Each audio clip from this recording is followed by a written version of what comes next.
Hello everyone, my name is Rahul Sones and I'm the host of the On Meaningful Work podcast and the founder of the Disruptive Business Network. For those of you who are new to the podcast, this podcast is really about tracing the journeys of people who have found true meaning and purpose in the work that they do. Each episode hopes to highlight those sources of meaning that have really influenced a person's calling. In this episode, I'm really thrilled to speak with Trent and Joseph, who are the co-founders of Phoria, which is a Melbourne-based virtual reality and immersive tech company.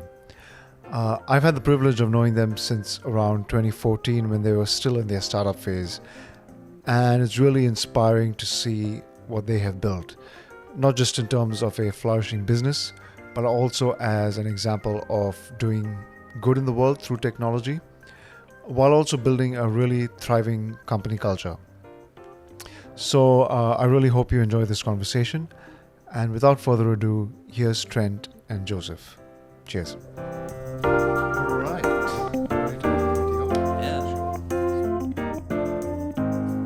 Trent and Joseph. Yeah. Welcome to the On Meaningful Work podcast. Thank you guys so much for doing this. I think I've kind of been on your periphery for a few years now. Like we've collaborated on a few things, and I think Phoria, or what you've created, is really one of the benchmarks I feel of how technology can be used for good in the world. So really, maybe let's just start with Phoria and the company, and what are you currently excited about? Like, what are the projects that are happening? We're almost 2 years into this pandemic. How's that treating you? Yeah, great. Yeah, I think without a doubt, last 2 years, massive transformation. Collectively, we've been thrust into a digital awakening. Right now, the concept of the Metaverse is really, burst into the mainstream psyche. Mm-hmm. And I think for us, we really want to help shape what that means. Mm-hmm. There's a lot of questions and kind of dystopic visions of what the Metaverse could be, and I guess the kind of monopolies that could shape it beyond maybe a little bit more of the, I think, ethical approach that we would like to have. So I think for Phoria we want to help champion and lead a conscious discussion in what the Metaverse can be, what it should be. Mm-hmm. And that's why we're really grateful for the clients and projects that we get to work on, because I think it is a shining beacon of the best potential of immersive technology and what that can provide. Mm-hmm. Yeah, what are you excited for? Yeah, I mean, I'm excited for a few of the projects that we're working on at the moment. One of them is a really exciting piece around climate security in the Pacific, and just being there, filming that even during a pandemic, and showing some of our old work. That was the Ecosphere project.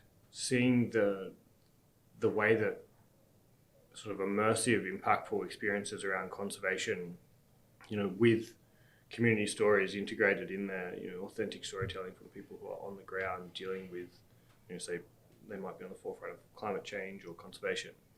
Seeing the impact that can have on other communities and the way that can inspire sort of new ways of thinking, that really excites me a lot. And we saw that firsthand when we were in Fiji last year. So I'm excited for more to provide a platform through technology for more meaningful storytelling, and community-led storytelling. Sure. And you're right in that, virtual reality, and especially like terms like the Metaverse, is currently, pretty much like the focus of the zeitgeist right now. Everyone's talking about it. But maybe let's go back to your personal individual stories. So maybe starting with you, Trent, where did you grow up? Yeah, I'm a Canberra boy. Nice. I was kind of born in the US, just popped out when my parents were living their training. But grew up in Canberra. Pretty wonderful, open, sprawling environment as kids. Go and discover the wild, and foster, I think, a bit of a deeper connection just for having space and roaming around. And I guess it's more like a country town with a bit of a city vibe attached. So I grew up in Canberra, and after a while got a little bit of an itch to explore the world and slowly gravitated to this wonderful city, Melbourne, and this is definitely my home now. And what, did you do your schooling in Canberra? Yeah, definitely. Yeah, so studied at ANU. Early days, explored, I guess, the pathway of commerce and economics, and quickly realized that that was not the direction I wanted to go down, and started to connect with more interpersonal, humans, psychology, and shifted my degree there, and then finished it actually here in Melbourne at Melbourne University. Awesome. So maybe just a little before that, like in your schooling days, how were you at school? Were you a good student? Were you a good boy? Is this on the record? Or? Yeah, I think, definitely social and playful, full of energy, I'd say. Definitely maybe lacking attention at the best of times. But definitely loved where I grew up. I could ride my bike to school every day, and we had a wonderful little environment that, I felt very much in touch with the natural world. So, it is a wonderful place to grow up. It was a fun childhood. Very lucky, very fortunate for my upbringing. And as a kid, were you a bit of a nerd? Were you a bit of a tech guy? Or? I do remember getting called a geek the occasional times growing up, but not particularly nerdy. I think, love sports. I've always had a curiosity for technology growing up, definitely. Never forget, on the pulse of, remember the early days of I don't know if you remember, from the Walkman to mini discs and the first MP3 player, and probably holding 6 songs before the iPod was in the scene. And always really appreciated these new little tools and what they mean. And it's been a fun journey, kind of riding that into adulthood now, definitely. Yeah. And say, maybe looking back at your childhood, do you feel like there were any formative experiences that you look back on that maybe something blew your mind, or that really think, okay, that's something that kind of formed me or formed my direction? Yeah, definitely. I guess a mixture of things. I'm fortunate today to be a co-founder of a company with 4 other childhood friends. We've grown up together, and that's really one of the greatest foundations of Phoria, ultimately. So to take that kind of childhood connection into, your career and your profession, your vocation is, very grateful for that. And I think the beauty of Canberra is it's a really open, natural world. And so I'd spent all of my time just, in my backyard that backed onto a, big open community park, and lots of time in nature. And I think whilst we work in this fantastical space of tech, it's very much that same appreciation and connection to the natural world that is a core part of my being, I believe. So I think it's been a nice little element that I still, seek, living in the big city smoke here in Melbourne. And when it came to uni, what kind of formed your decision to initially, start with commerce economics? Great. I think I've always enjoyed, the aspect in some sense of entrepreneurship. I guess Canberra was the last bastion in Australia where you could buy fireworks. And so I remember when they slowly started stopping the sale of fireworks, I put all of my childhood savings into fireworks and started being the distributor of black market social circles of some cracker nights, and lots of fun there. And so I think that commerce aspect of new ideas, you didn't see it as a business at the time.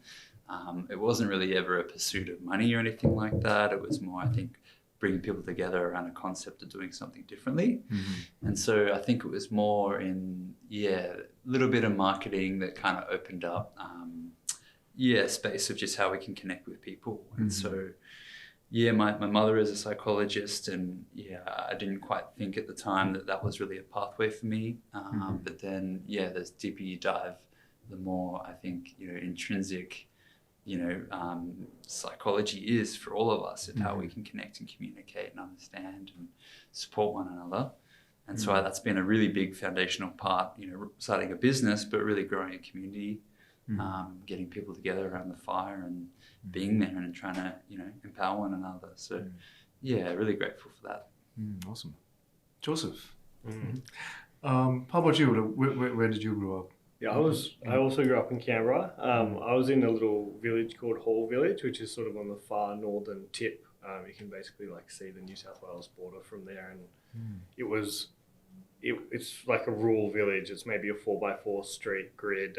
At the time that I grew up there, you pretty much knew everyone who lived in the village, and my parents were sort of busily starting a veterinary practice, so I had a lot of time to run around and spend my weekends and days after school just in sort of what felt like infinite nature reserves and spent a lot of time outside. So they kind of left you to explore. They definitely left me to my own devices. So the opposite of helicopter parenting. Yeah, very much so. I've had a lot of time to reflect on. I mean, when they were present as parents, we went and had some adventures that are also questionable on the other side. Getting lost hiking in the Buttawangs and me throwing tantrums when we're like 4 days into a hike and we're not quite sure where we're going. So wow. Yeah, we're very, very adventurous parents and very keen to get lost and find the way, sort of in the midst of it. So I think that's prepared me well for running a startup and working in production, because there's sort of spaces that you really need to be comfortable when you're uncomfortable in, I guess. Yeah, and also I suppose dealing with uncertainty. And, exactly.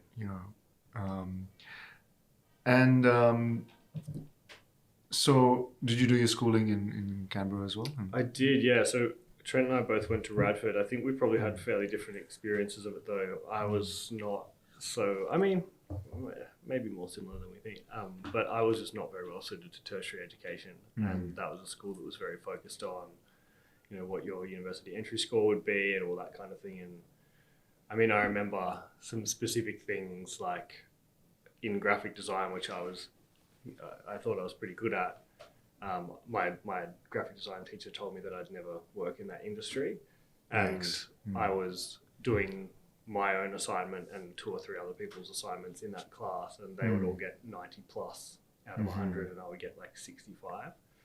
I remember bringing it up with him once I left his class, and he was just like, it's not really good explanation of that. But yeah, I ended up going on to do a graphic design apprenticeship, but as soon as the school found out that I wasn't really pursuing a tertiary, like I didn't want to get an entry score and go to uni, I wasn't sure what I wanted to do, and I wanted to travel and do other things and gain some industry experience. So they, were supportive of that, but were basically like, oh, if you're not going to try, don't be here. So I felt a little bit ostracized from like a pretty, straight edge, tertiary focused academic environment, being someone who was like more sporadic and more creative and less structured. So yeah, it was an interesting experience.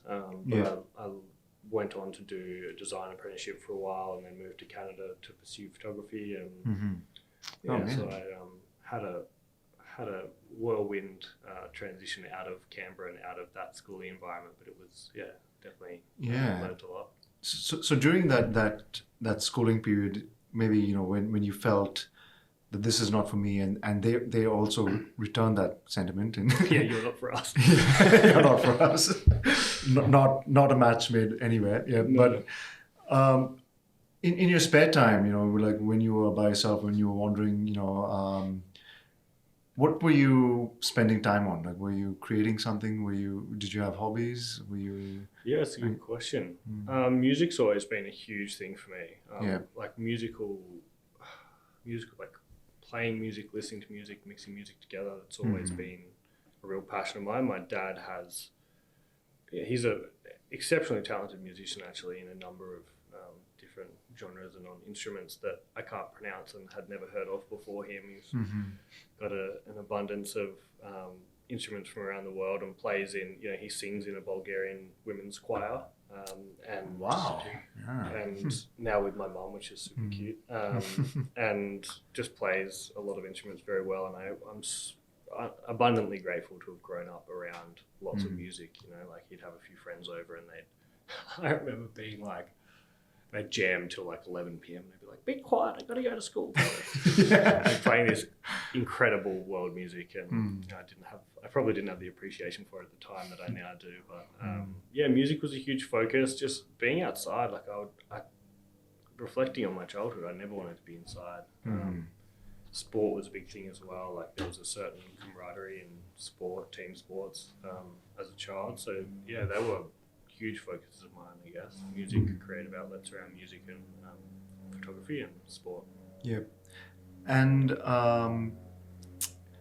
so maybe similar to question to Trent, like looking back at that experience from your early childhood to schooling,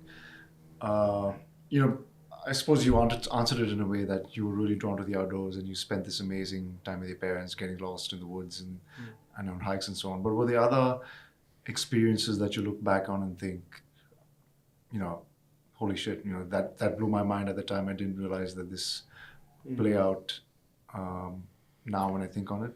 Yeah, but I mean, both positive and negative, I guess. Like there was some traumas of my childhood which I found quite defining for like until my early 20s, and they sort of wrote my story a lot, and I felt sort of captive to them, and it's been amazing in my 20s and now into my early 30s, like rewriting that and allowing those stories to be part of what makes me me and be proud of that and not let them define me. So there's definitely some more challenging aspects of those times which have shaped me, but this probably isn't the right place to go into them. The positive aspects are, travel was abundant as a child. Like my parents wouldn't want to just get a house down the coast for the school holidays. They would want to take me and my brother, and we'd go to Nepal for 6 weeks and go do a hike where at our most remote we'd be 11, 12, 13 days away from the nearest road.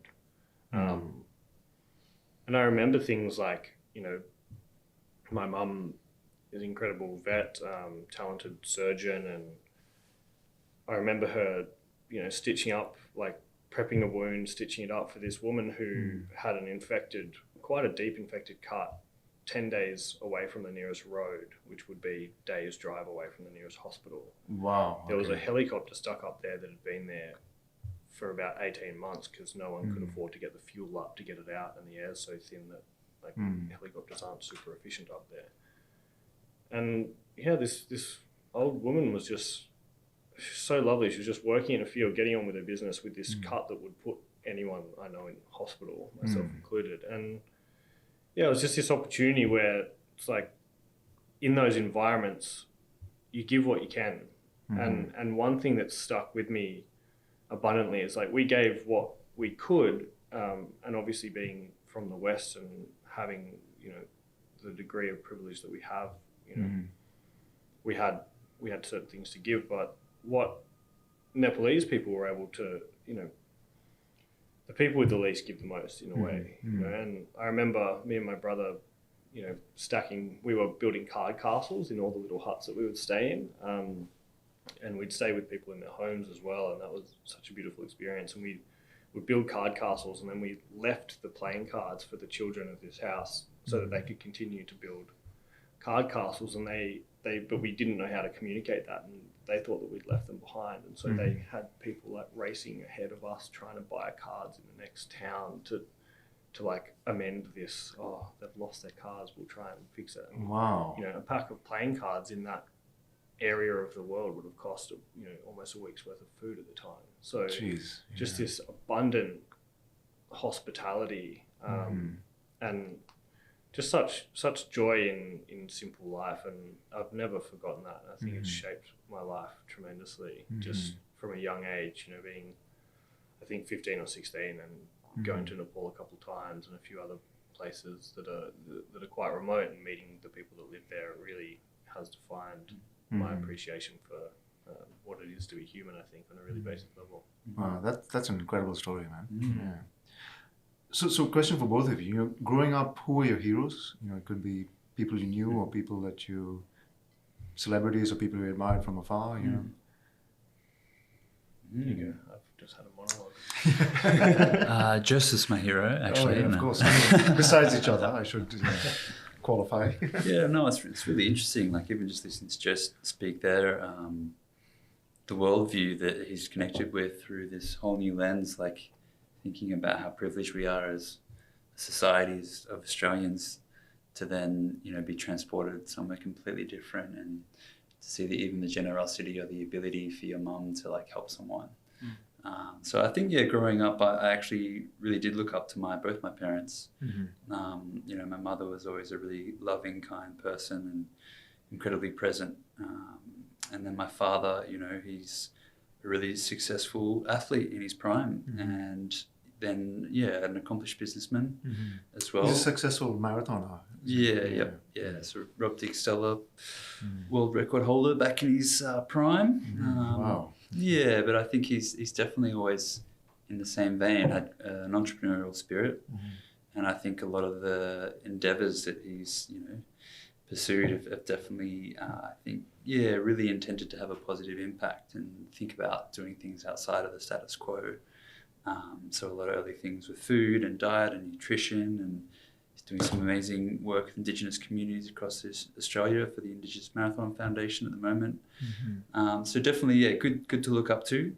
I'll never forget, as a kid, obviously, I imagine all kids would want to have spent more time with their parents, and, especially parents that are running their own businesses, right? Like there's always, I imagine, enough, on your plate raising a family, and then throwing a business into the mix definitely makes things more challenging. But I'll never forget my dad saying, you kind of embody and can see what a good work ethic is.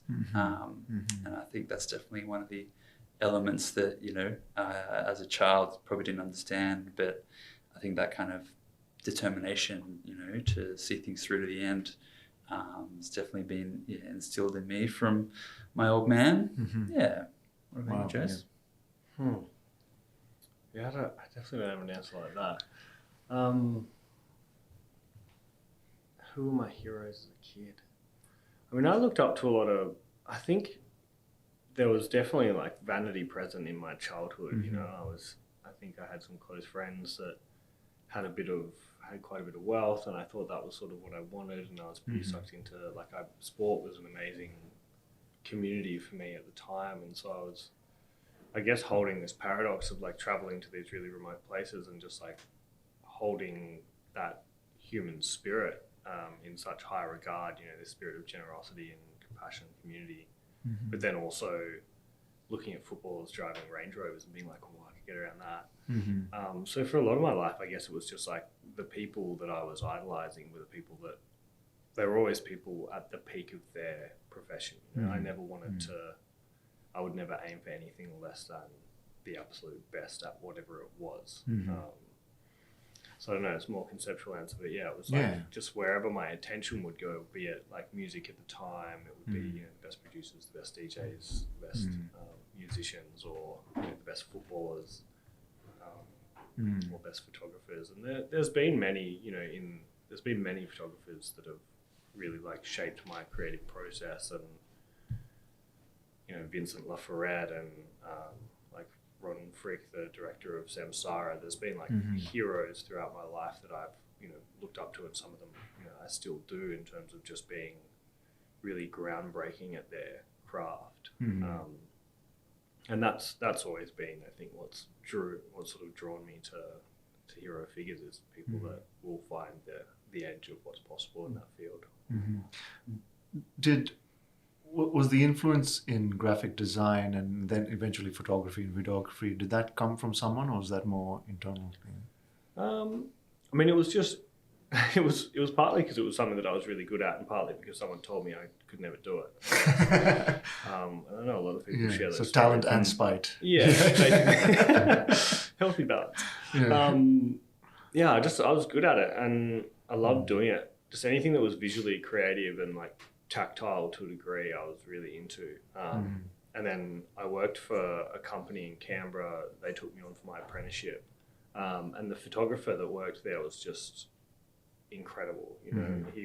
He had a real way he had an understanding of light, constructing scenes, and he really drew me to photography. And at the time, I think just after that, after I got back from Canada, I started working at a camera store actually, and we service like all the professional photographers in Canberra. It was like the professional camera store, you know, where everyone else was sort of selling like point and shoot cameras. We'd focused on like high-end equipment. And so I met a lot of the professional photographers around Canberra who came in, and also because we got asked more difficult, more interesting, deeper questions around photography, I just ended up spending every minute that the shop was quiet on computers researching everything I could find. And it was the first time I think that my creative passion and my intellect had the same focus, and I was just able to pour myself into trying to understand as much about photography as possible. And so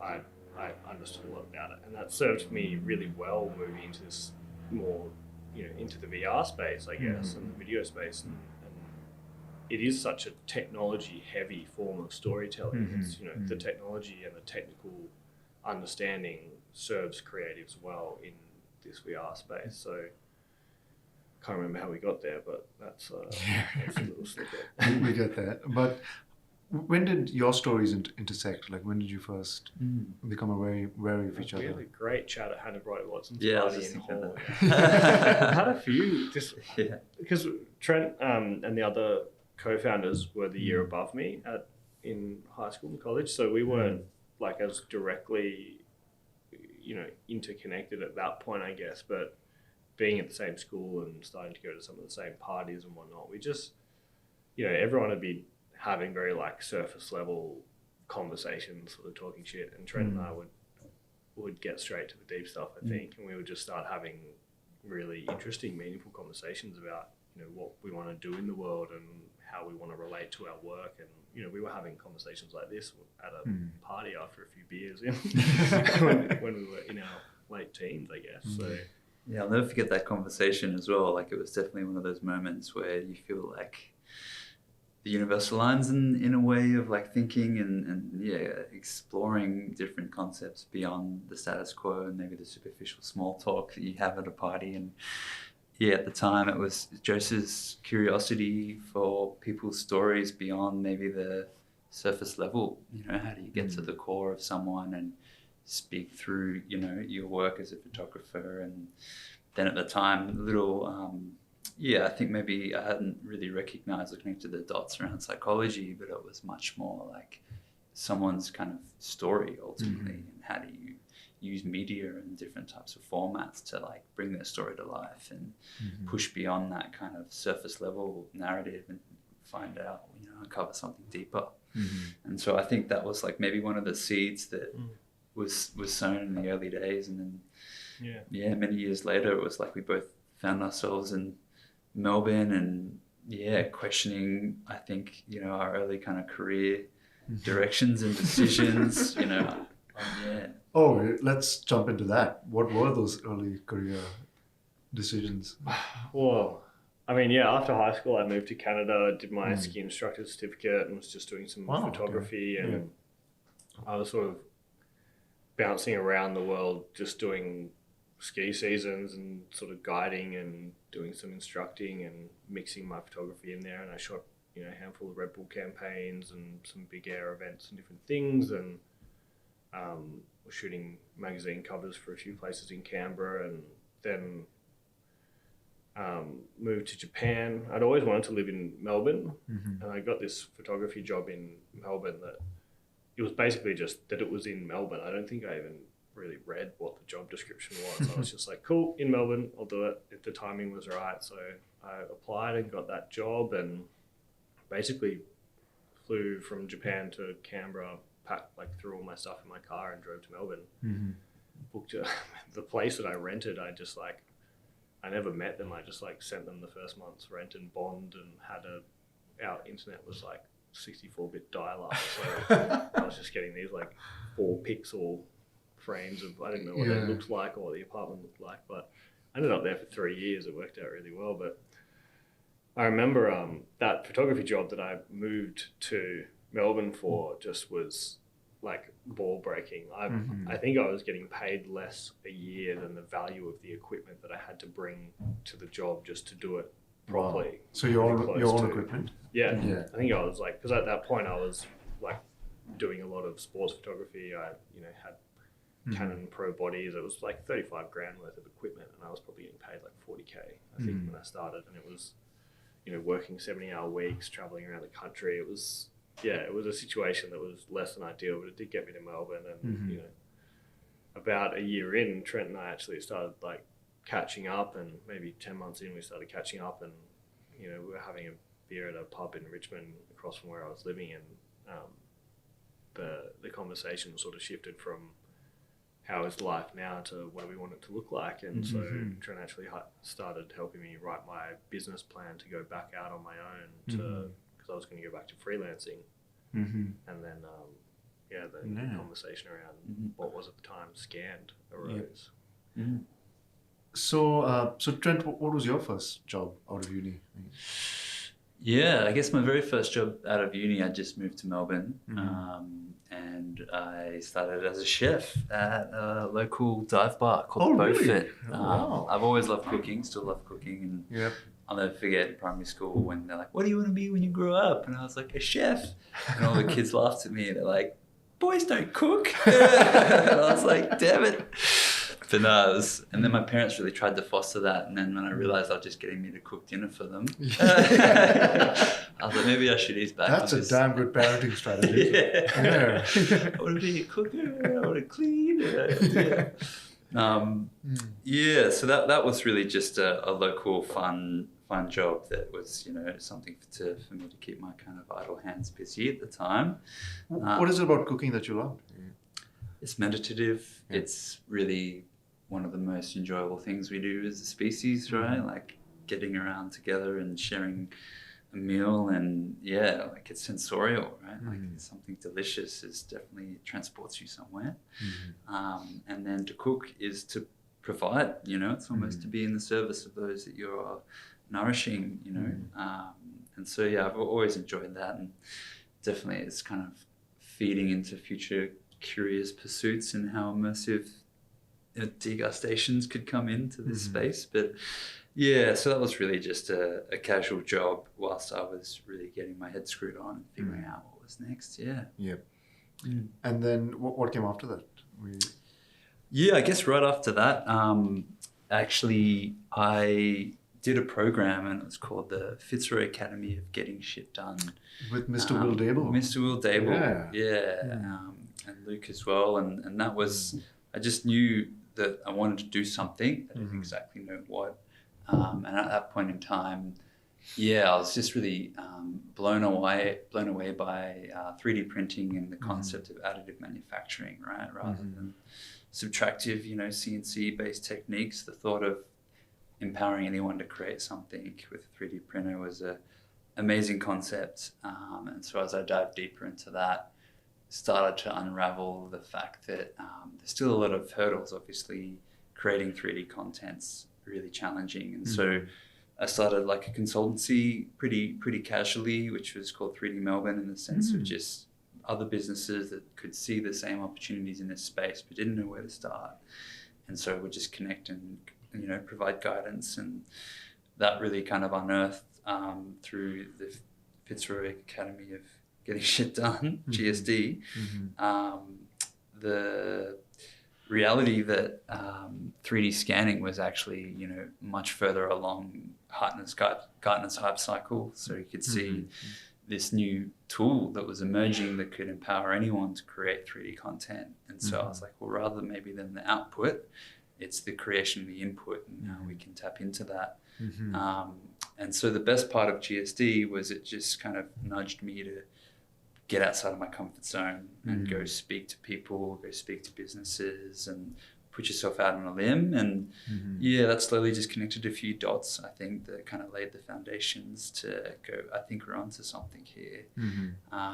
Reaching out to amazing humans, such as Jose and some of the other co-founders, because it's definitely an uphill battle to start a business. And if your closest, friends and allies are willing to roll the dice, then you're probably onto something special, because you mustn't be absolutely mad.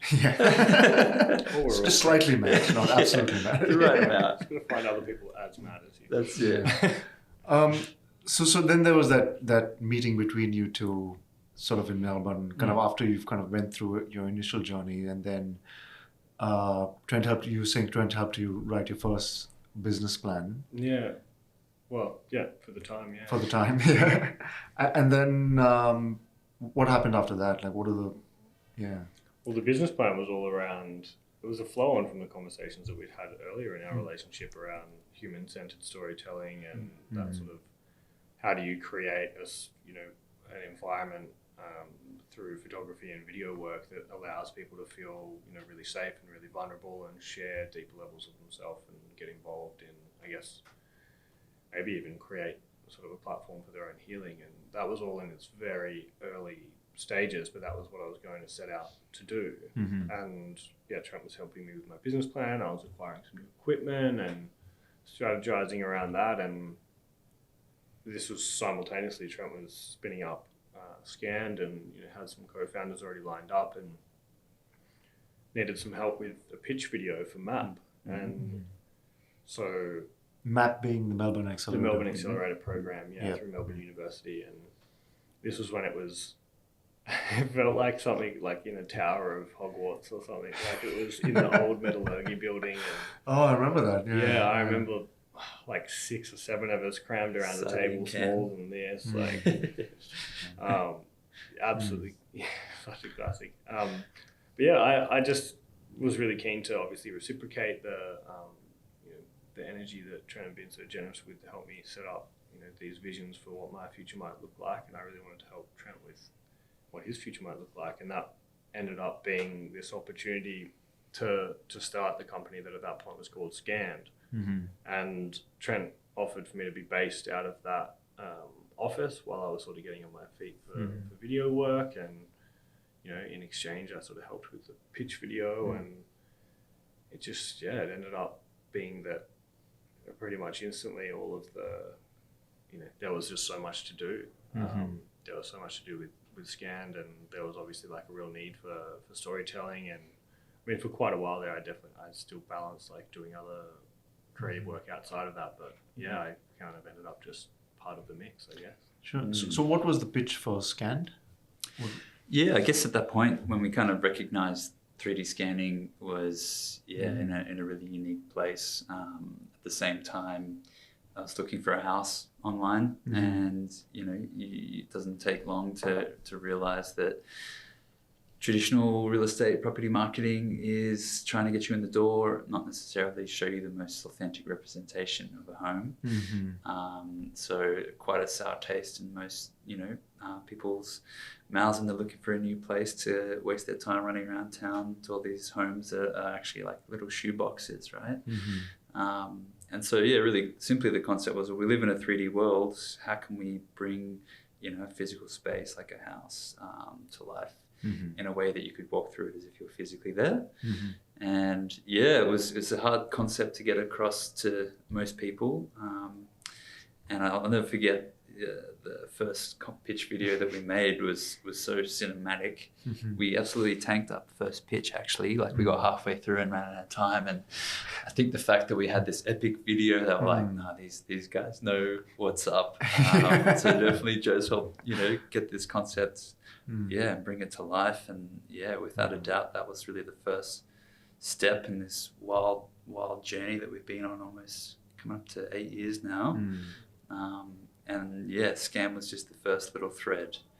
It's amazing to see Joseph's journey alongside that, from photography into videography. And like you were saying, his intellect and understanding how to harness these storytelling tools has just been so natural for VR to see it just progress from one medium to the next. And so Scanned was really, I suppose, in a way, scratching your own itch, and that you saw this problem when it came to looking for houses, and that in 2D the representations weren't honest.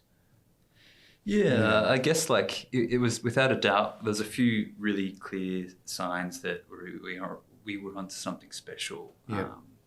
The very first house we scanned sold to an international buyer in the same week, and their neighbor saw the technology that we were using and were like, maybe I should think of selling my house, and then listed with that agent, and we're like, well, we live in a globalized world, and now you can kind of have anyone anywhere in the world walk through a house at any point in time. It just made a lot of sense. And then we started scratching the surface of what we could actually do with that three-dimensional information. And so these tours, 3D tours, are actually more web-based, so you could just jump online on realestate.com.au or domain and walk through, but you could also have this, you know, really accurate 3D model. And so that was really the first step where we were like, could we port this into virtual reality? And so we built an early prototype, and then it doesn't really take much. As soon as you put on the headset, you know, you start to feel a true sense of presence in the space and connect with things such as, you know, the dimensions, and that really, I think, proprioception that we kind of tap into on a subconscious level could actually extend into, you know, mediums like VR. And so that was really a thread. I will preface that the very first VR demo we had was on the Oculus DK1, and it was early days of the technology. And I'll never forget like getting the first VR demo we had and taking it into a meeting, and then taking 20 minutes to set it up because all the hardware is sort of complicated, and dropping them in, and they were like, that was really amazing, but now I want to spew because it was just not actually performant, and there was a lot of lag. So it was a little bit too early, but I think, we could see the glimmers of what, you know, it could promise us in a way. And so that's been a nice little thing to hang on to and unearth on this journey from that. And so when you set up Scanned, did you, I suppose, for yourselves, define a core purpose as to why we're doing this, besides, I suppose, the you know, obvious applications such as real estate? Yeah, I think we've almost similar. Like, so we work in this landscape. We call that XR for extended reality, which encompasses virtual reality, AR, augmented reality, and mixed reality, MR, smart glasses, right? And so it is forever evolving, right? Like in the early days, we didn't really necessarily know what we could do with it. And I guess as an example, you know, Joseph's passion was more in kind of, you know, human connection and storytelling. We were kind of helping market properties. You know, it wasn't necessarily, I think, where our hearts sat, but it was, you know, the lowest hanging fruit that made the most sense, where we could provide the most value for the product that we had at that point in time. And so where it's emerged is really fundamentally how we can connect people with place. And so that sense of like spatial awareness has been something really core. And that's why, you know, this whole XR landscape is embodied in this notion of spatial computing, and it's, you know, three-dimensional information. And we're breaking free from this little letterbox, you know, screen that we have on our phone or on our computer, and we're stepping inside it. And so, that was really the concept of being able to kind of step inside content and media and walk around and really be alive. One thing to add to that, I guess, is that pretty early on we had an opportunity where we were doing, like, through the real estate work, we were working with The Block, which is I don't know, people may or may not know about it, sort of a reality renovation TV show. And we basically had a TV spot in the season finale where we put all the contestants in virtual reality, like 3D models of their property, and they had to navigate through and find like a key which would unlock the next part of the challenge in the finale. And I think it was the first time that VR had been used on primetime TV in Australia, which was sort of a landmark moment. But what the meaningful outcome from that engagement, at least on a values level, was that there was a young girl in isolation at the Alfred, I believe, with Hodgkin's lymphoma, and she wasn't able to she was a huge fan of the TV show and had been watching it diligently, but wasn't able to make it to the open day where the public can sort of come and go through the apartments and meet the crew and the couples and contestants and whatnot. Her dad watched that TV spot and contacted the producer of the show, and who put him in touch with us, and we were actually able to get a VR headset to her in hospital, and it was taken to her by her favorite couple from the show. And, you know, all the reports of her, you know, experiencing that VR content, this is like real estate property VR content. This isn't like healthcare focused well-being content.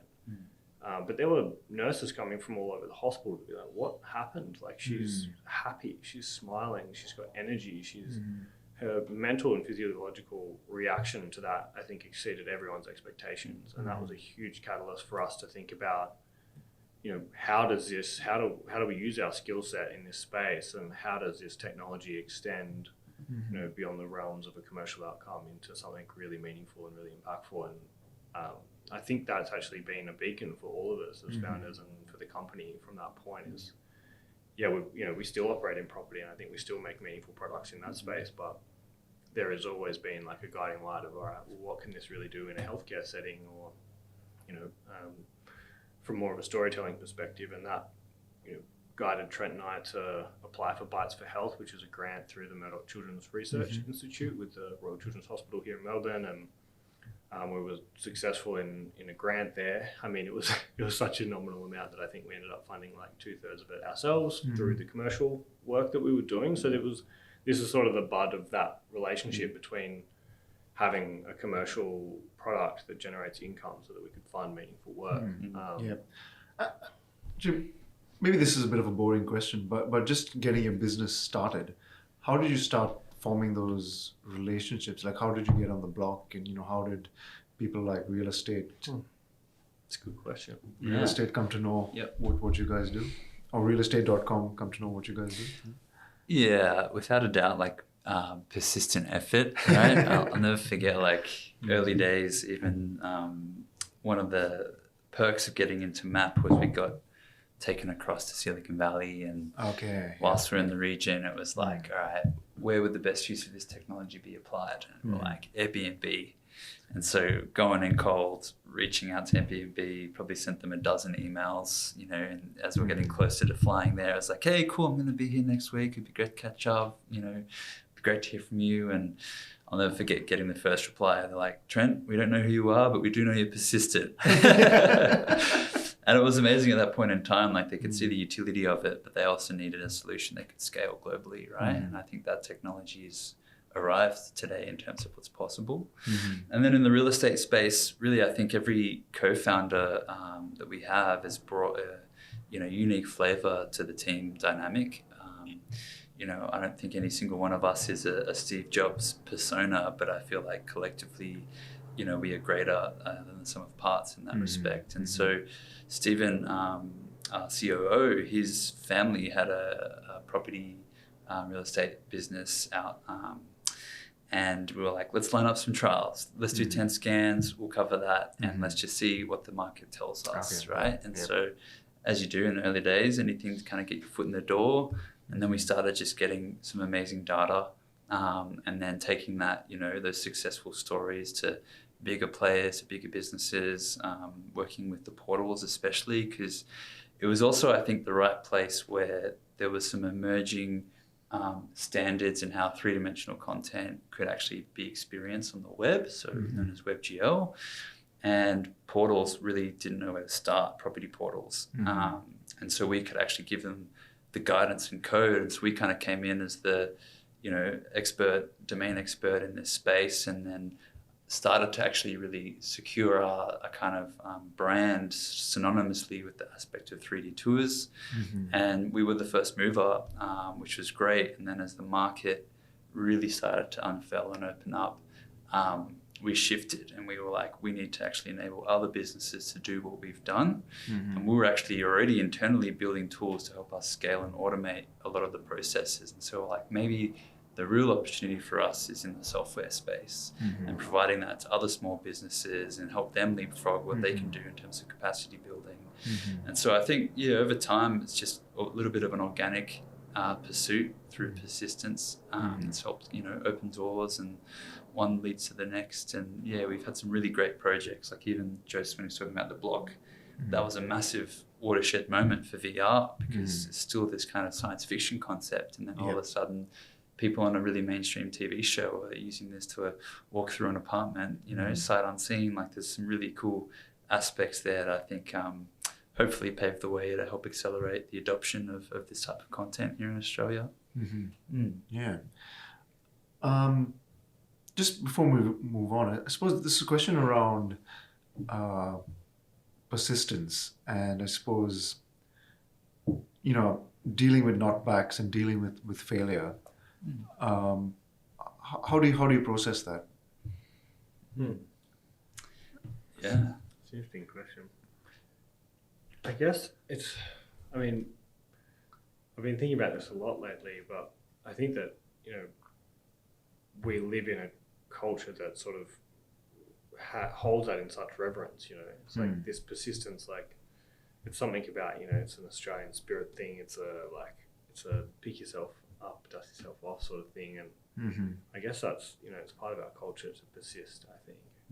It's a very like masculine archetype thing, and I'm actually like moving forward very interested in exploring the alternative. But especially like the mentorship that we got. I remember being told by like an ex-Google employee that was a mentor through the accelerator program, like if you're not sleeping under your desk, you're not trying hard enough. And so, we reflect now on how, unhealthy some of those behaviors are. But at the time, like, especially when we were in that moment of like starting the business, it was very much the hype of like the startup grind and, do whatever it takes to get it done. And I mean, we probably owe the success of the company to that, but I definitely like to imagine a future where we can exist more in the softer sort of feminine archetype way of doing things, where we can set intentions and allow them to evolve more naturally rather than getting to an end through brute force and energy. But, Yeah, maybe just to add on that, I guess in the early days, really the solution that we were trying to bring to life was, an immense change in a really traditional sector, being property, right? Like real estate, marketing, floor plans and photography's, been around probably since the beginning. And there's definitely a kind of rigid resistance to change that we were really coming up against in the early days. And it was debilitating. You'd line up a presentation and then you'd just get nothing but pushback. And I think, how you pull your socks up and, keep your chin high because you back yourself and you believe in what you're really trying to do. I guess at that point in time, you do persevere a lot. But I think in more recent times, what's really helped, at least me on a personal level, is just practicing gratitude. Ultimately, I think forever, we're always aiming to succeed and push, and often, rarely do we stop and take stock for the achievements that we've made. But there's definitely been a few moments where, for Ecosphere, we were working to see if we could get David Attenborough as the voiceover. And then we got so close to talking to his manager and we were lining it up, and we had the budget set aside. And then, at the very last moment, it was declined, and that was like a massive blow. But then I just will never forget in that moment, kind of pausing and reflecting, and then looking around at the project and the team, everything that we've achieved, what we're actually creating, and just being immensely grateful for that. And it was like instantly the weight was just lifted. So I think moments like that where you don't beat yourself up and you actually go, wait a second, these achievements are something worth celebrating. No, for sure. And I think it really helps that maybe you're in this together.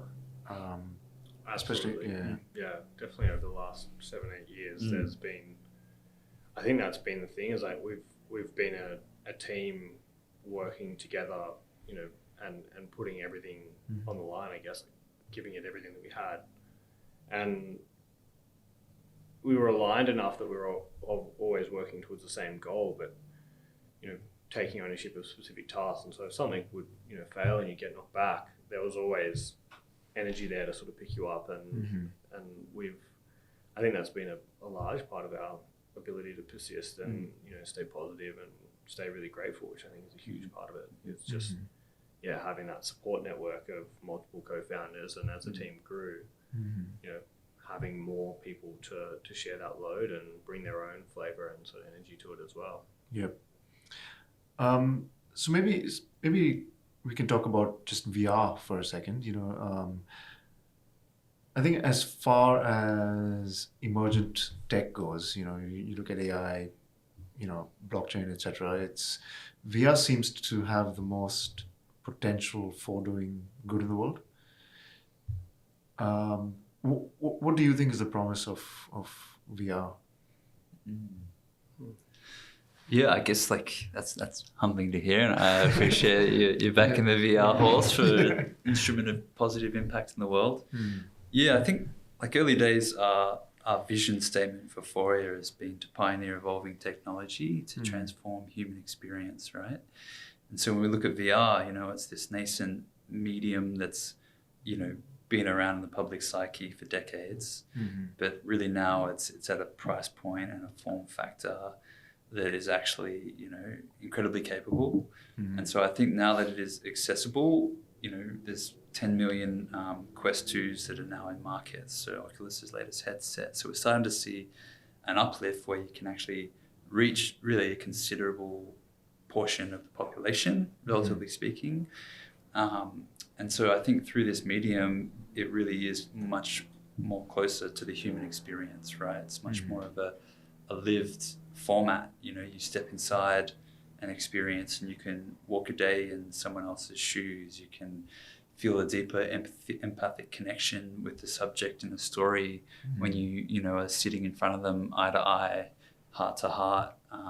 It's truly spatial in the soundscape that's around you, where it's actually, you know, tricking your brain to actually thinking like it's there. I love every time dropping someone into VR and people still reach out to touch something, even though they know it's not there. And so I think, yeah, it's really just, whilst it is this weird and fandangled technology, it actually, to me at least, feels like a more human medium. And so I think that's definitely, as a tool for storytelling, a much more effective way to tell stories and connect people with the message that you're really hoping to instill through the story. Yeah, I mean, I remember going to a lot of VR conferences for a few years there. Remember conferences? Those were the days. Conferences, the free lunch.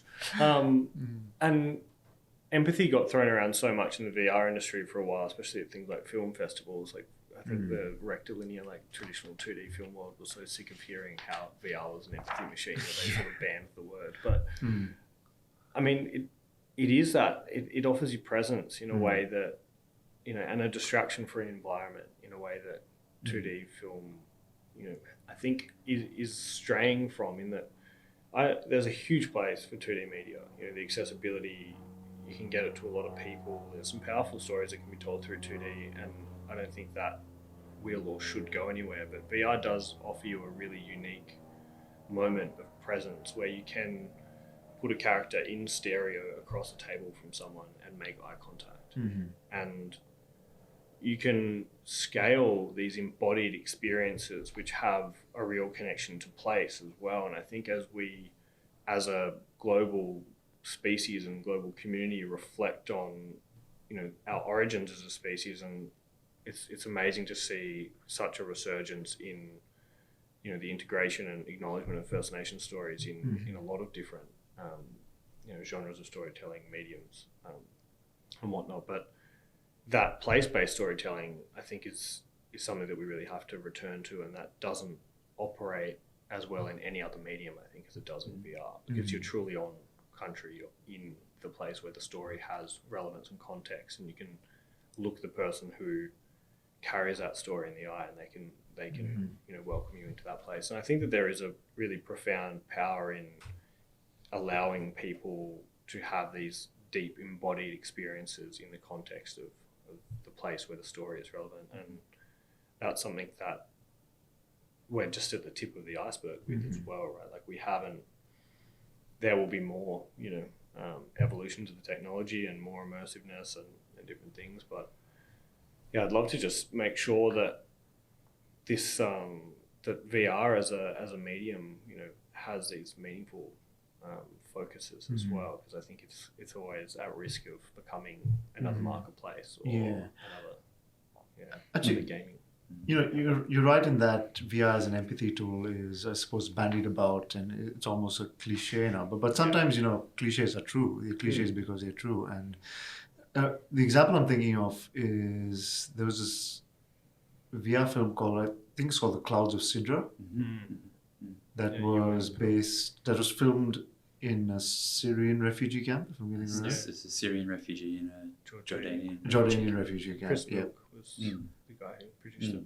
Yeah, but that seems to have like a real impact in that if I remember correctly, there was actually a vote held at the UN after that film was showed, and then that changed the vote. Like that was the...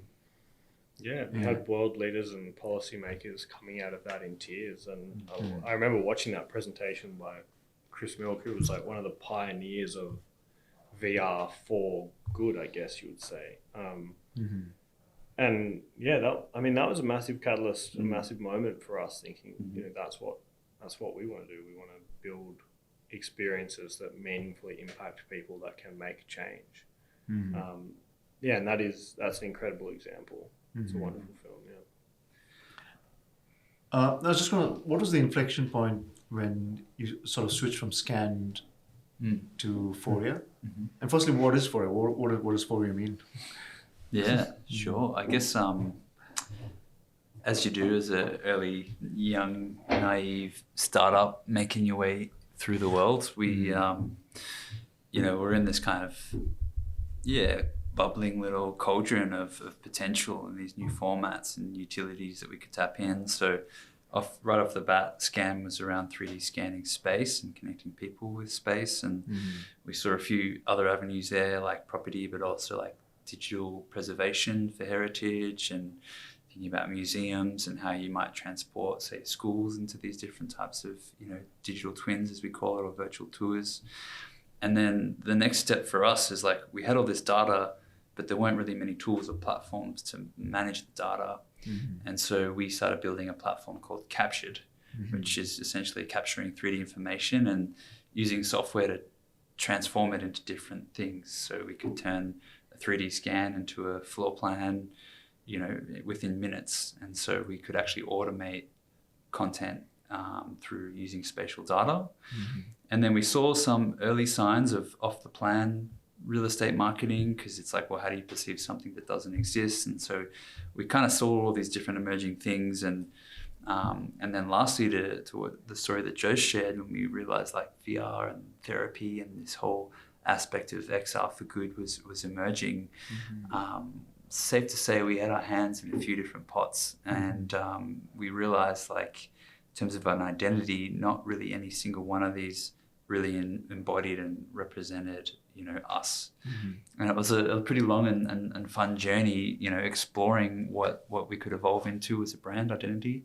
And just like to Joseph's point, like I think we all share an affinity with music and lived experiences, and we're all just at a music event together, and then at this point in time, our creative director and co-founder Ryan, came to us, and he was just like, Phoria, and he just kind of had this epiphany, and he was like, what about Phoria? And we've been seeking the name and identity for a long time, and I guess in one sense it is really just akin to euphoria and what XR could do in this really almost like a self-actualized medium of XR.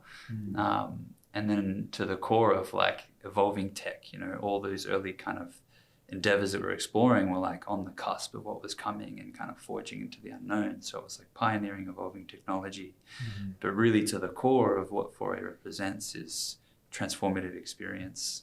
And so whether that's, clouds over Cedra in front of a whole bunch of politicians and economists to then get them to support, human rights policies in Jordan potentially, or whether it is a patient, in hospital that is maybe, immune compromised and can't actually do animal therapy. So you can actually bring the animals into VR and they can have a similar experience more scalably and safely. And so we recognize like the power is really as an instrument of change. And I think more recently where it's emerging is the combination of spatial technology, so XR, and storytelling, and then bringing those together to connect people with space, place, and culture.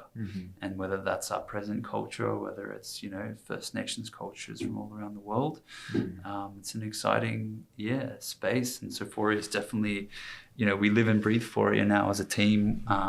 All of our team, we are Phorians individually. I think it's amazing the culture that we've shaped. It's been really refreshing, actually. I've been this week doing one-on-ones with everyone and just seeing, some of the responses to the questions of what you want to do, what impact do you want to have on the world? And I think everyone shares the same values. Like we recognize that we have both, agency around this kind of vocation that we share, but also a responsibility to use it, with intention rather than necessarily like fumbling or chasing the money and trying to pursue the quickest, win.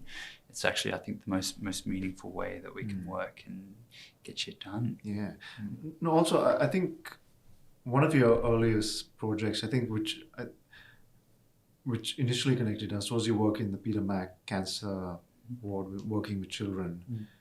And like that had a real, I suppose, impact in that, kids were, because of the programs you created, kids were more easily accepting of injections and other medications. Well, yeah, I mean, that was a simulation of the radiotherapy and CT scan process. So it was, rather than sort of injection of medication, I guess it was the real benefit of that was a deeper understanding and more comfort with what was a really confronting process in young children that have to go through radiotherapy treatments. Purdam's an incredible state-of-the-art facility, but it's not pediatrics focused, and so it can be a very sterile, intimidating, and confronting environment for young humans, young cancer patients. And so we created a simulation of that just using 360 video capture, which from the point of diagnosis, children were able to take home, share with their families, take it to school, share it with their friends. And it just created this incredible social support and improved health literacy outcomes, so that when they would come back for their treatment, they would be less worried. They'd be much more comfortable with it. The parents would be more comfortable with it. They'd know what to do. They'd know when to be still.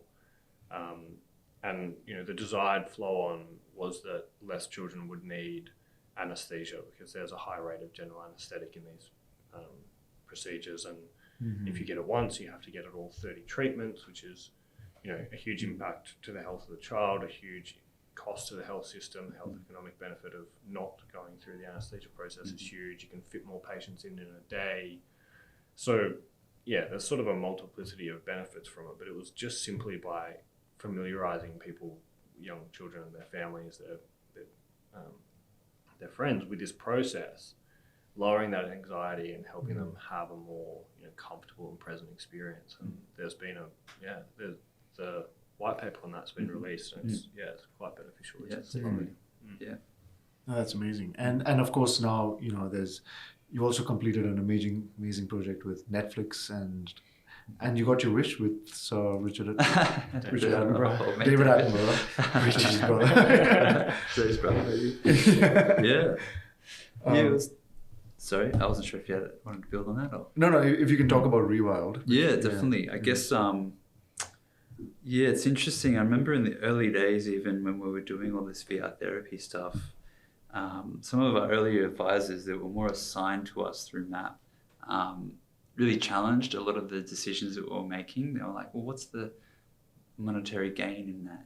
Like, where's the paper trail going to take you? And it was never something that I think was front of mind for like, this isn't really why we've started a business in the first place. We see value in that positive impact that we could have, and that is abundantly worth a lot more, I believe.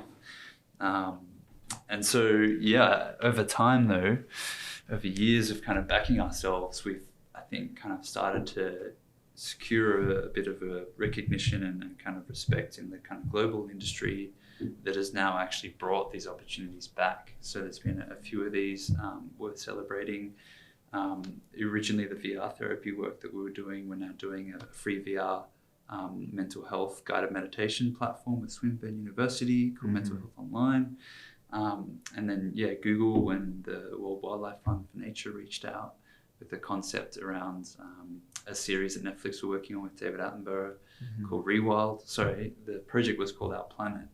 And one of the themes within Our Planet was to rewild. How do we restore biodiversity loss? And that was an amazing pitch that we put everything into, because we could see this really represented Phoria and I think the kind of magic that we could bring into the world. So pulled together a really interesting concept of a social AR experience where you get to see on a screen, like kind of in an IMAX style setting, the Netflix content, like a mini version, mini episode of sorts, and then through the lens of your phone in AR, you can then actually see that kind of break off the screen and come to life around you. So you might be learning about, the Sumatran rainforest and the illegal logging trade that's been taking place and the deforestation that's happening. And then alongside that, you'll actually work with the group together in AR to then rewild it and restore it around some of the amazing reforestation initiatives that they've been looking at. And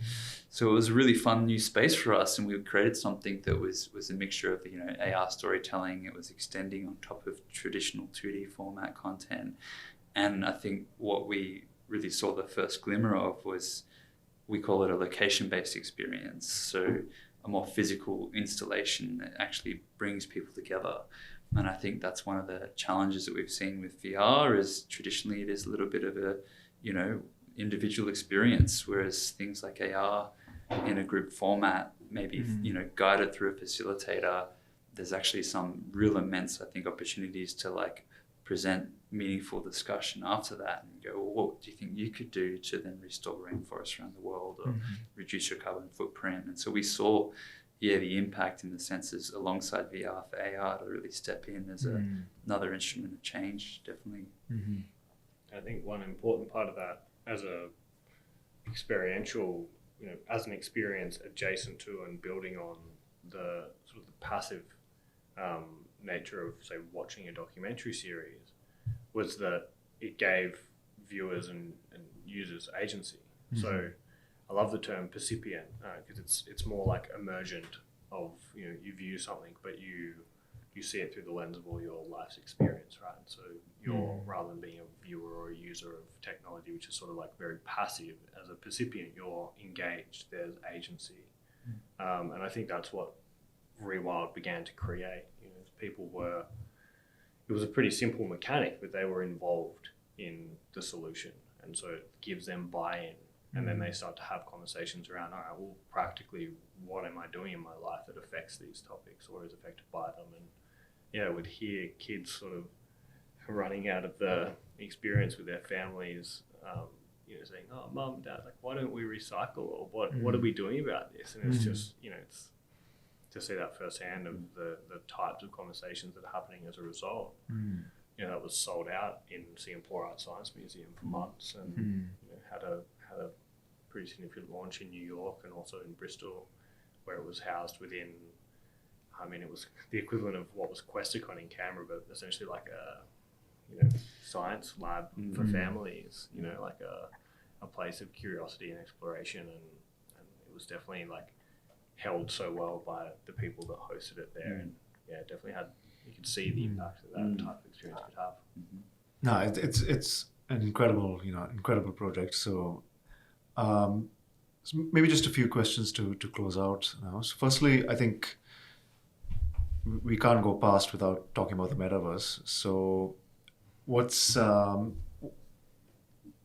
view of it? Are you optimistic, or how do you feel about, the way it's presented now, just in the everyday conversation that's happening? I think it's tied into much bigger questions about humanity, really.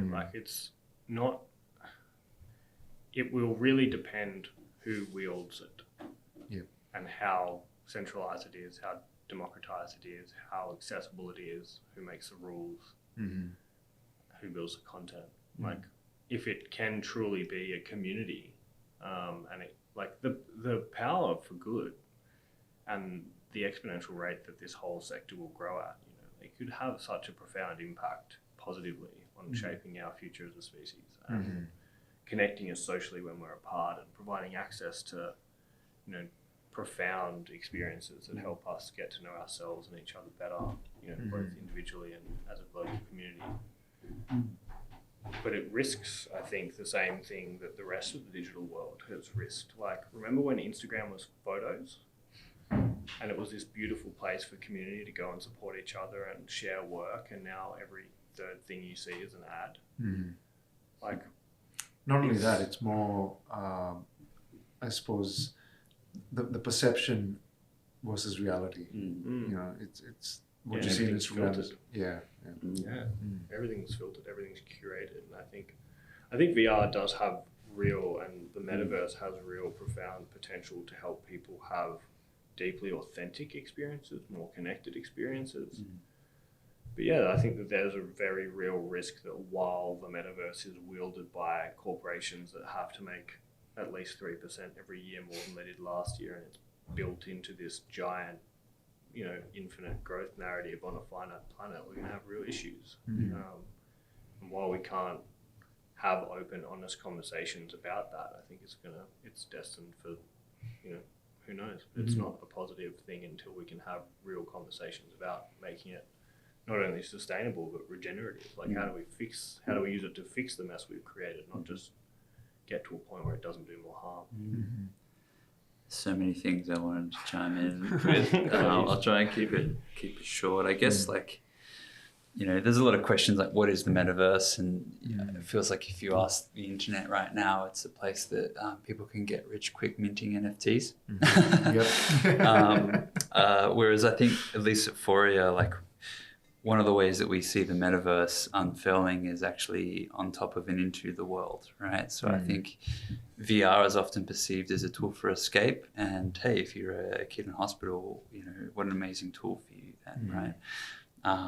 Whereas I think the metaverse hopefully will kind of start to augment and overlay the world that we share.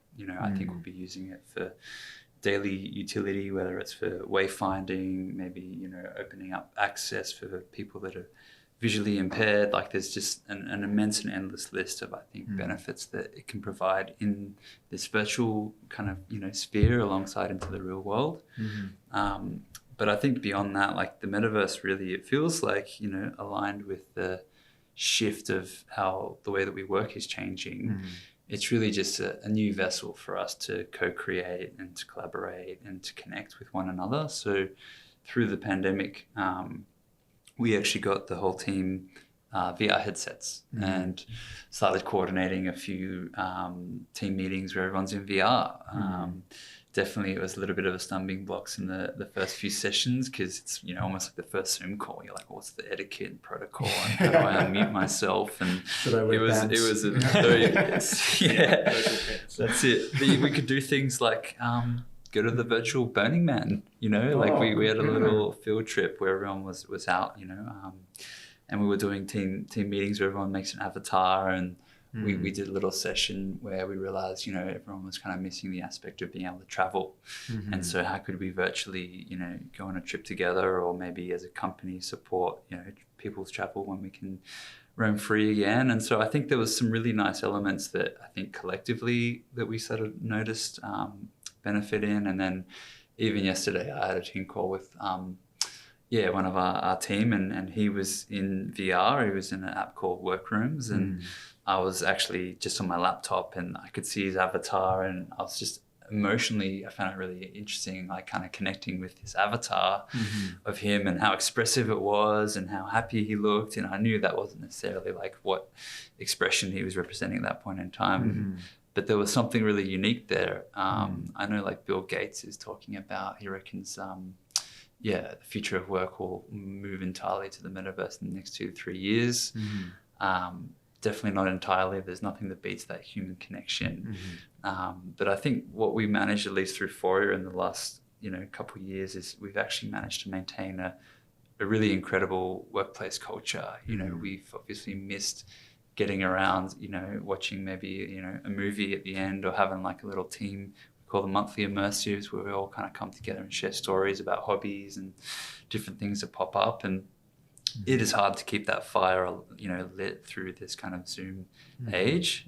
But then, at the end of the year last year, when we all came together for our Christmas party, it was amazing to see, how connected I think we all were. And I think it's all these instruments at our disposal that we use. And I think that collectively, to me at least, represents some sense of the metaverse and what it actually can provide. Hopefully, we can actually help, shape it and what it can become, rather than necessarily tracking people's eyeballs to sell more things, That's the thing. It's something that reminds me of something that Jaron Lanier said, is that the best thing about virtual reality is that it's this comparison point to show you how great actual reality is. So glad you said that. No, I agree. I mean, it's hard to see it any other way for me than like a means to an end in a way. Like our mutual friend Anna McCracken always said that she was trying to put it, she was working in, you know, consulting for NDIA and NDIS, and she was like, I'd love to put myself out of a job. Like everyone in social work wants to be out of a job because you want the solution to the problem to come, not to have to be there. And I feel like for me, VR and technology in general is that. It's like, can we use it? Like I feel like the greatest potential for VR for us as a species is to use it to get to a point where we no longer need technology. To get to a point where we can, you know, where technology sort of isn't the focus, and we can, you know, sort of go back to focusing on being communities and use it to get us back in touch with what it is to sort of live as custodians on the planet and live in a more harmonious, supportive and creative way rather than, I don't know. I have mixed feelings about it being a tool for work because it's just, then when do you take it off? Like you already saw this from everyone would go to work from home, and then it's like, oh, well, I don't have to leave the office, so I may as well work till 9 or 10 or 12 or whenever. Right? And I was guilty of that because I was working on a deadline through our first lockdown. So it's just like, well, why stop working? I guess, there's a concern, I think, that VR will be that. It's like, why take it off if work and play and everything is in there? And I think that's, so there was this Twitter thread by this guy who's an entrepreneur called Sean Puri, where he talks about the metaverse. And he said that the metaverse could be seen as this expression of time. And that's say traditionally we're 100% in the physical, spend our time 100% in the physical realm. And then maybe literature and books took maybe 5% of that. Then TV came along and then maybe we're 80%.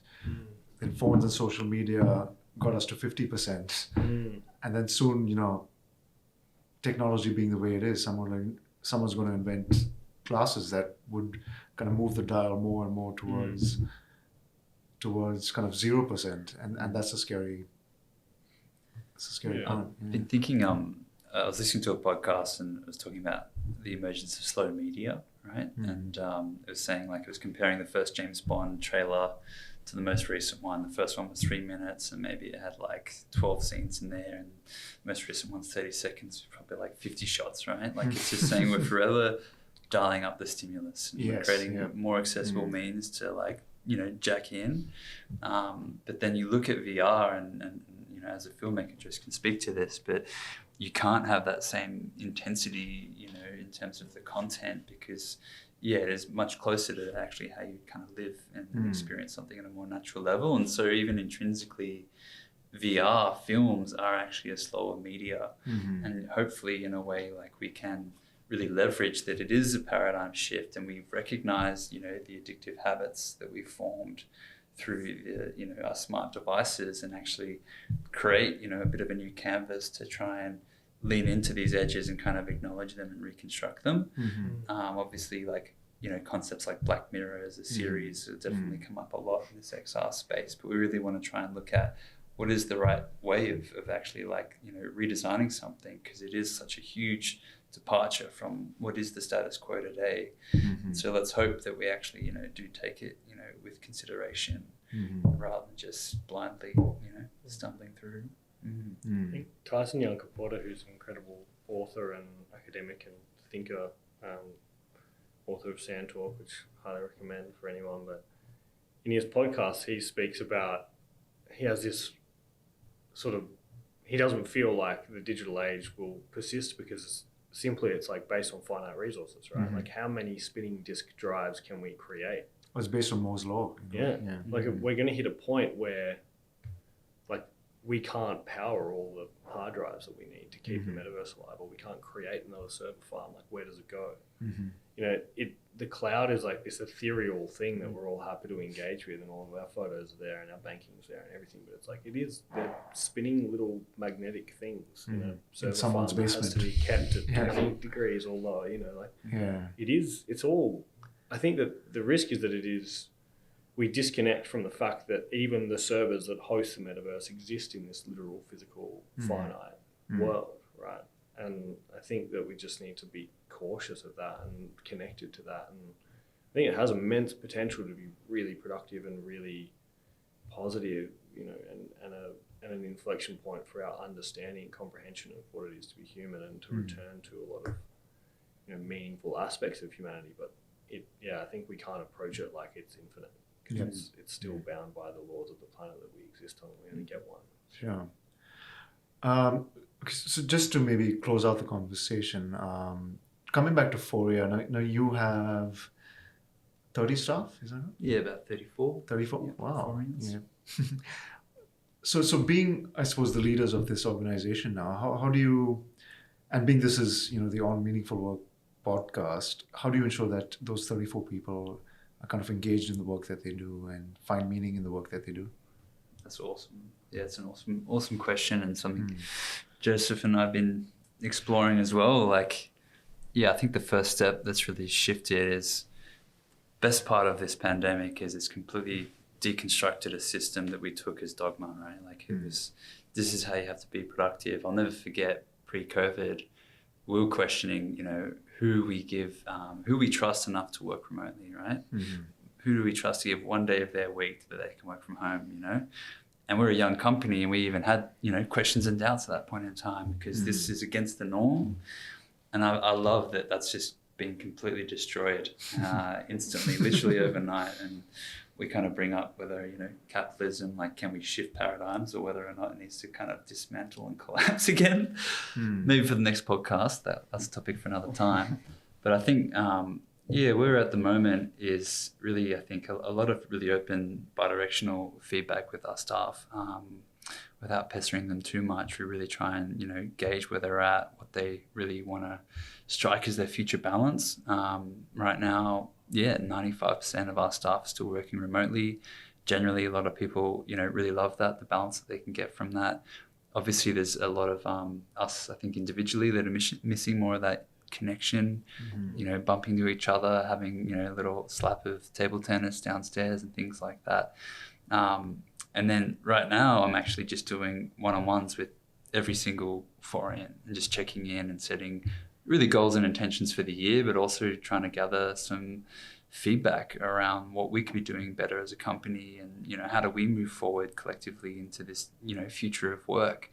And without a doubt, we do some amazing stuff, but there's also a lot of really base level work that still needs to get done. And how do you help your team find meaning in something that maybe could be relatively monotonous work. And I think finding a sense of agency, or trying to help shape really a career pathway that they can kind of move and progress, rather than feeling like they're stuck in any particular role at any point in time. And that just comes from a conversation and really asking questions that I feel like often employers don't ask their employees, where are you at? What kind of salary do you want to be making in 5 years? If you could shift into another career, what would that be?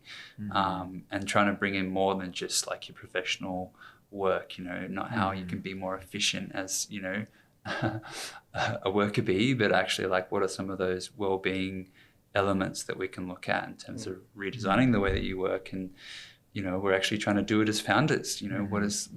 We've been working for this company for close to a decade. How do we help this company work for us? And I also really believe that we need to be in the service of our employees, rather than feeling like we have some sense of ownership over them. We really want to do good by them to the best of our ability, and we want to make sure that we have a positive impact on the world, and the first way to do that is have a positive impact on the team that we've built and the community that we're growing. So, it's a fun space. I feel like we're on the right path, but I know we got a lot of work ahead of us as well.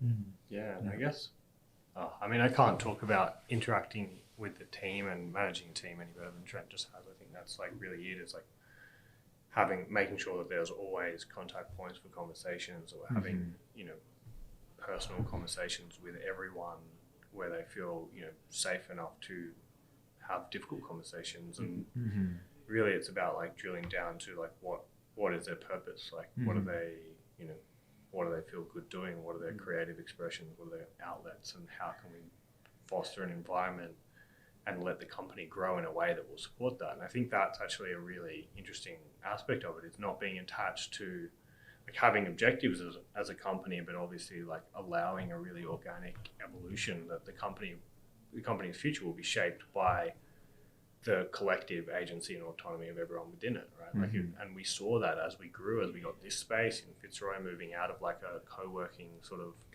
space into our own defined, like venue, spaceship. I guess, like the Phoria spaceship, like that allowed everyone within our team room to define the company based on what they could bring to it. And we saw that. We saw the company evolve, the culture shift and change, and it was this collective sort of coming together of everyone's purpose and everyone's personality. And I think that's like, something to keep in mind moving forward that always stuck with me. I can't remember where I heard of it. Was like, rather than hiring people because they fit with your culture, create a company culture where people don't have to fit, where they can be themselves and be a true expression of whatever their purpose is.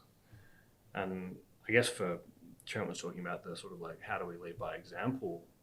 One thing that I'm really trying to do, because it's just felt so right for me, is like during the lockdowns, I was really lucky to be able to move from, living alone in an apartment in Brunswick, which was my reality for most of the however many lockdowns Melbourne endured, and trade that for living with a good friend of mine in Anglesey and working remotely from there. And, my 5K radius then was like, dictated by the weather and the tide and, what cycle the moon was in. And I think that there's something in that. There's something in being able to shape your working week around your natural environment and allowing space to tune into that natural world as well. And I love that. I feel like I'm so much happier when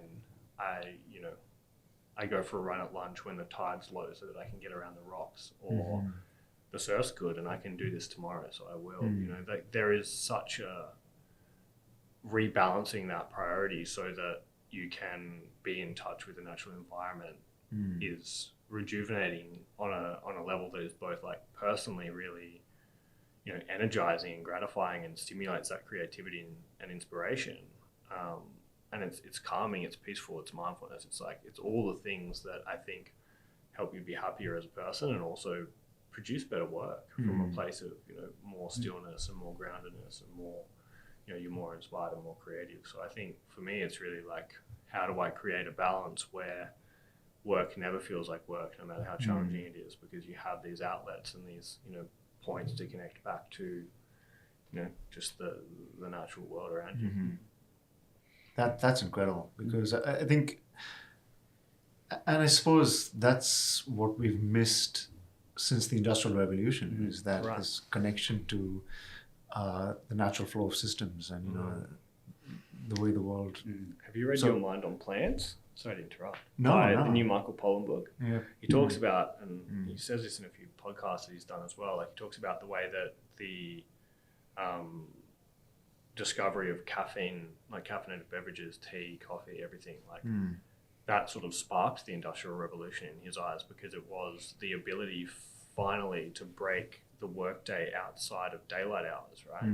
Because we were bound by our circadian rhythm and we didn't have the energy to work outside of hours, outside of daylight hours. So coffee and caffeine in general was like this stimulant which allowed us to break out of that, and was a huge seed that fueled the Industrial Revolution. And it's like, now we can work anywhere at any time, 24 hours a day. And it's like the real discipline, the real magic is in learning to create space from that so that you can approach it like with real energy and authenticity and creativity.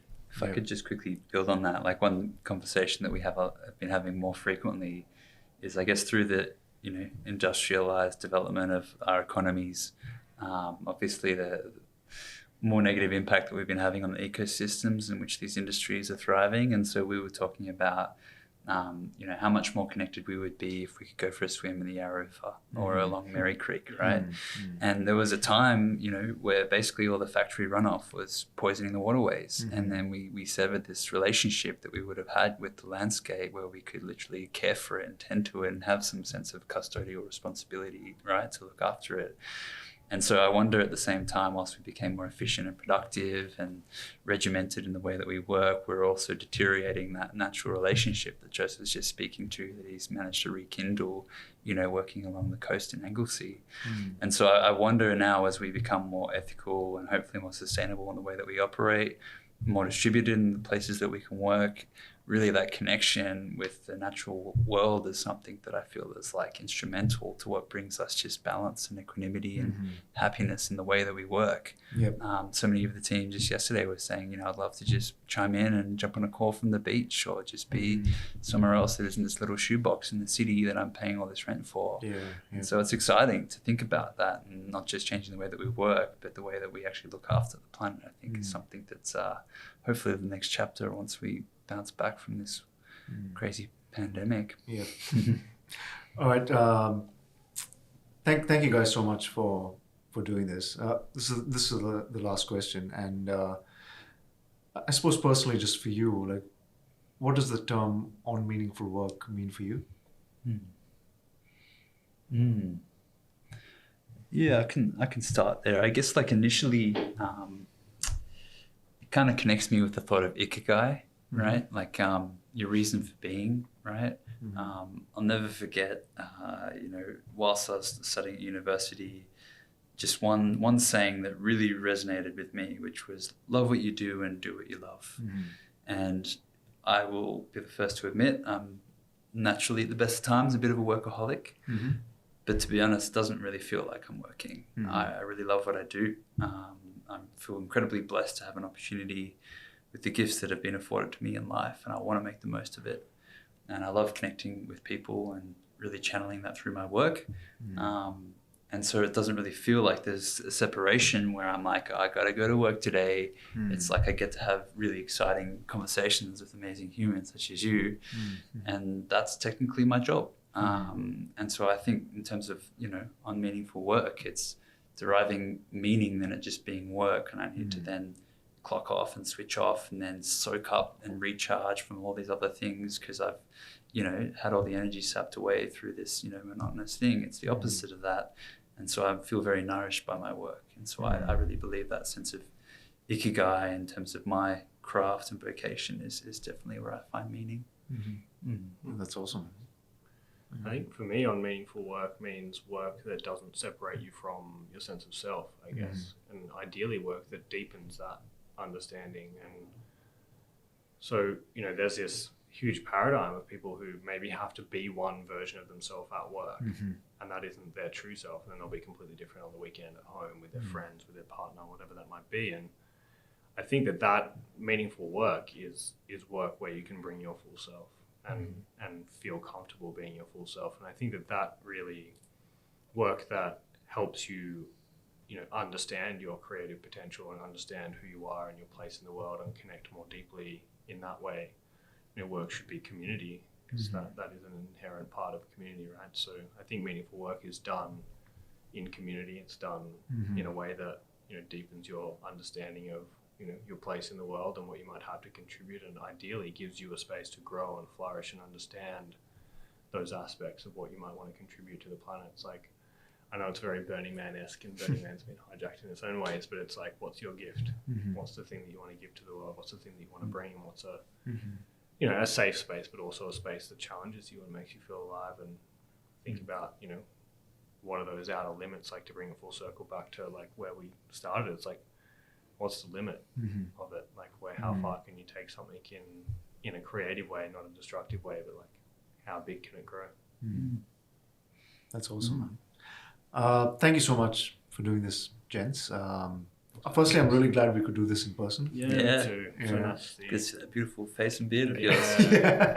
Always nice to see you. And man, and really congratulations on what you've achieved so far with Phoria. It's really something. Yeah. Thank you. And I'm kind of humbled to be kind of witness to this journey, for a few years now, and it's really spectacular to see what you've accomplished. So. Well, your support and the conversations we've had along the way have helped shape it, my friend. So you're part of it for sure. Thanks, guys. I really appreciate it. Cool. Cheers, man. Thank you for listening to this podcast. If you're enjoying and are learning from this podcast, please subscribe on YouTube, Apple, and Spotify. A great zero-cost way to support us is to leave a review on Apple Podcasts and Spotify. If you are feeling extra generous, it'd be great if you could leave a comment or feedback on our Apple Podcast or YouTube pages. Or you could email your comments and feedback to me directly at rahul@disruptivebusinessnetwork.com. That's RAHUL at disruptivebusinessnetwork, all one word, .com. Finally, a big shout out to our producer Dan Scahill for his work on the keys and to Vashti Civil for writing the original music for our theme. Until next time, this is your host, Rahul Sones, signing off. Bye.